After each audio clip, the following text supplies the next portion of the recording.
Le psychiatre suisse Carl Jung a développé un concept appelé « l'ombre », qu'il considère comme une partie de l'inconscient contenant des caractéristiques refoulées qui ne correspondent généralement pas à l'idéal du moi. Ces attributs, nous les cachons inconsciemment dans l'obscurité, et parce que nous n'en sommes pas conscients, nous ne les observons pas directement dans nos comportements et, souvent, nous nions qu'ils font partie de nous. Mais, selon Jung, l'ombre existe en tant qu'entité autonome et, parfois, se déchaîne de manière inattendue, ce qui n'est pas parce qu'elle est mauvaise, mais parce que son contenu refoulé cherche désespérément à s'exprimer. Et tant que nous ne nous attaquerons pas à ce qui se trouve dans l'ombre, ces attaques inattendues et imprévisibles persisteront. Dans le cas de Shadow de Carl Jung, c'est la résistance inconsciente de certaines caractéristiques indésirables qui les amène à ne jamais disparaître et même à mener leur propre vie, influençant nos comportements derrière le rideau. L'ombre est donc un exemple de la façon dont, dans certains cas, les choses auxquelles nous résistons persistent. Comme nous ne reconnaissons pas ces choses et nions leur existence, elles semblent rester en place et commencent même à avoir un impact négatif sur nos vies. En toute logique, on ne peut pas se débarrasser de quelque chose si l'on ne reconnaît pas son existence. Mais que se passerait-il si nous acceptions la réalité et la vérité des choses auxquelles nous résistons? L'acceptation les aggraverait-elle? Ou pourrait-il réellement s'agir de la première étape vers l'amélioration et la transformation? Cette vidéo explore comment les choses auxquelles nous résistons persistent et ce que nous acceptons se transforme. Une histoire de la tradition bouddhiste nous parle de 2 flèches. La première flèche est inévitable, il représente les nombreuses choses qui se produisent dans la vie, comme le gain et la perte ou la louange et le blâme. Mais nous pouvons éviter la deuxième flèche, qui représente la manière dont nous réagissons aux circonstances que nous rencontrons. Nous pouvons donc choisir d'éviter la deuxième flèche ou de la laisser nous frapper, ce qui augmentera inutilement nos souffrances. Le concept bouddhiste des 4 nobles vérités montre le chemin qui mène à l'illumination, jusqu'à la fin de la souffrance.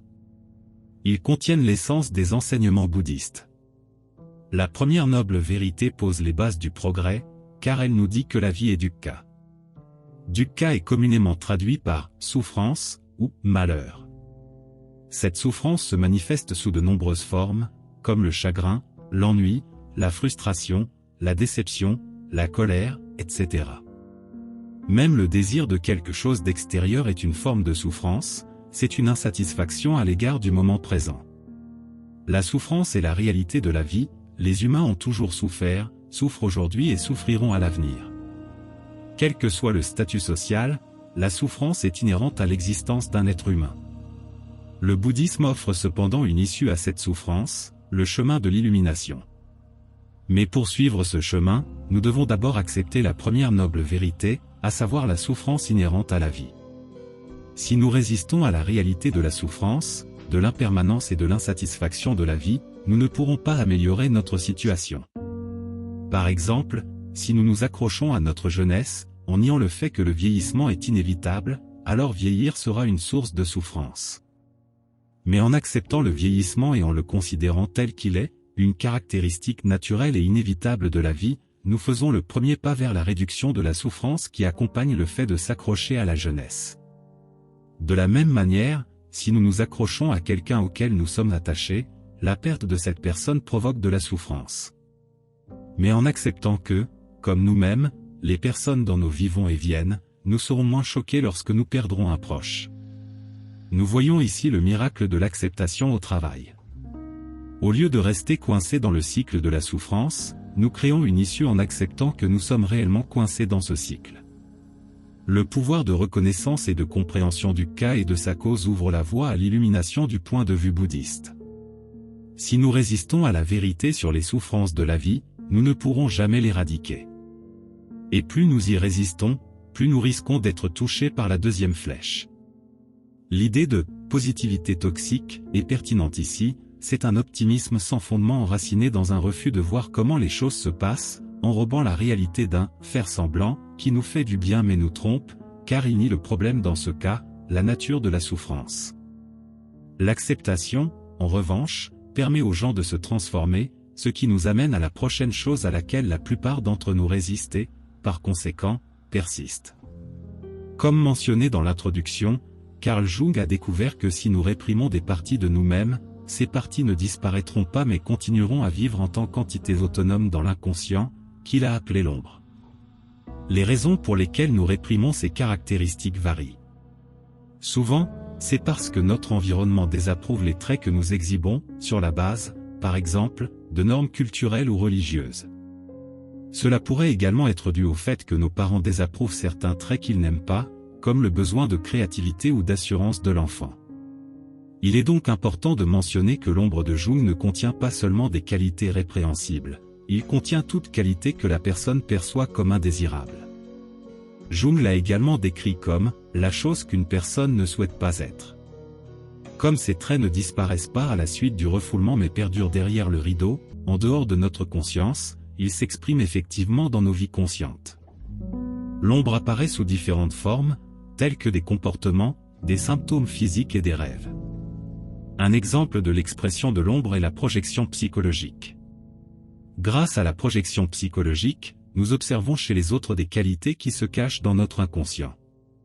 Par exemple, certaines personnes peuvent se considérer comme aimantes et tolérantes, même si elles portent dans leur ombre une tendance à être profondément haineuses et intolérantes. Ainsi, cette personne accuse durement les autres d'être haineux et intolérants, cette intolérance soudaine et ironique qui s'oppose à l'image de soi de cette personne est l'ombre qui se déchaîne sous forme de projection. La personne réagit à ce qu'elle observe chez les autres et se déteste inconsciemment, d'où la sévérité de sa réaction. Carl Jung a souligné les dangers potentiels de ne pas être conscient de notre côté obscur, et même de nier complètement son existence, car cela renforce nos caractéristiques indésirables pour saboter nos vies derrière le voile. Nous pourrions même nous retrouver dans la malheureuse position d'être possédés par l'ombre sans même nous en rendre compte. Pour éviter cela, Jung nous a exhortés à intégrer nos ombres dans nos vies conscientes afin que notre moi refoulé devienne apparent et que nous trouvions notre expression de manière plus saine et délibérée. Il a déclaré, « Tout le monde porte une ombre, et moins elle s'incarne dans la vie consciente de l'individu, plus elle est noire et dense. » Dans tous les cas, cela constitue un problème inconscient, contrecarrant nos intentions les plus bien intentionnées. Fin de citation. Intégrer son ombre nécessite de l'accepter. Cela implique d'abord l'acceptation de l'existence de traits refoulés et, ensuite, l'acceptation de ces traits eux-mêmes. Ce n'est que si nous reconnaissons l'existence de ces traits dans notre inconscient que nous pouvons les intégrer, ou comme l'a dit Jung, rendre l'inconscient conscient. Cet examen de soi peut être effectué par ce qu'on appelle le « travail de l'ombre », auquel on s'engage lors d'une psychothérapie jungienne qui se concentre sur l'esprit inconscient pour mettre en lumière ce qui se cache dans l'obscurité. Selon Jung, dans l'ombre se cache une opportunité de croissance personnelle, car elle contient des caractéristiques qui, une fois intégrées, pourraient renforcer et développer positivement notre personnalité. Le psychanalyste jungien Edward Whitmore a déclaré « L'ombre, lorsqu'elle est réalisée, est la source du renouveau. » Lorsqu'il y a une impasse et une période stérile dans notre vie, malgré un développement adéquat de l'ego, nous devons nous tourner vers le côté sombre, jusqu'ici inacceptable, qui était à notre disposition consciente. Fin de citation. Ainsi, dans notre cas, l'adage « ce à quoi vous résistez persiste » semble applicable, car résister à son côté obscur entraîne son influence persistante sur nos vies depuis l'inconscient. Du point de vue jungien, nous ne pouvons transformer ces caractéristiques refoulées en quelque chose de positif que lorsque nous l'acceptons et le mettons en lumière. Le philosophe français Albert Camus pensait que notre soif de sens dans un univers dénué de sens était absurde. Et en résistant à l'absurdité inhérente à la vie, nous ne faisons qu'approfondir notre désespoir existentiel et notre besoin d'y échapper.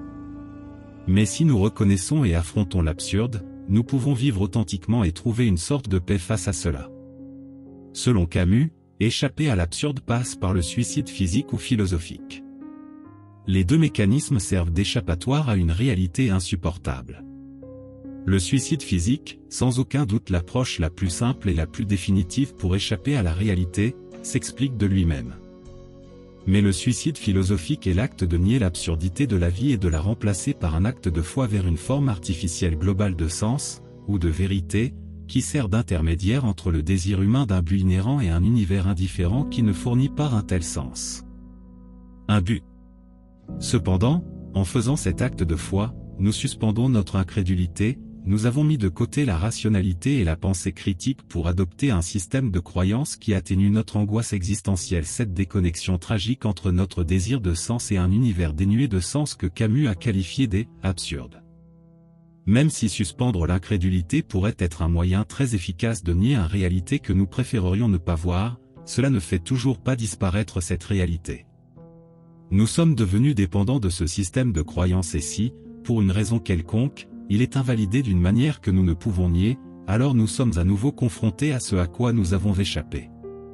Albert Camus pensait donc que nous devions affronter l'absurde, l'accepter et apprendre à vivre face à lui.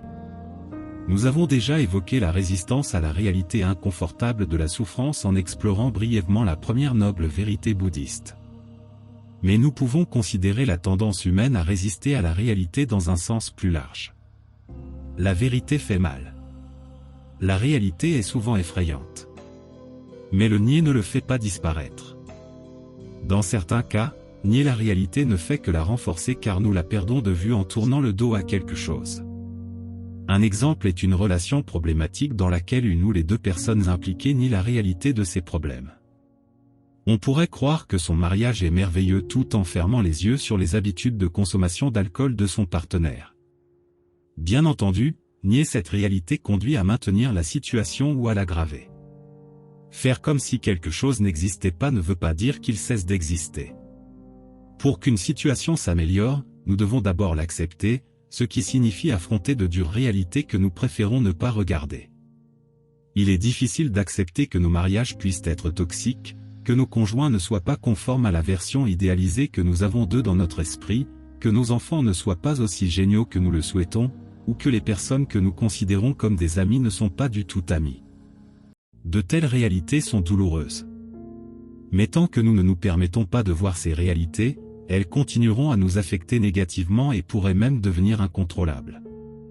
C'est pourquoi Lao Tse a écrit « Prévenez les problèmes avant qu'ils ne surviennent. Agissez avant que les choses ne deviennent incontrôlables. » Mais pour y parvenir, il faut d'abord reconnaître ces problèmes. La loi arriérée déclare « L'acceptation de son expérience négative est en soi une expérience positive. » Lorsqu'il s'agit de choses auxquelles nous avons tendance à résister, ce concept semble vrai. En plus d'être une expérience positive, l'acceptation permet également la transformation. Elle éclaire ce que nous refusons de voir et le transforme potentiellement en un terrain fertile pour une transformation personnelle. Merci d'avoir regardé.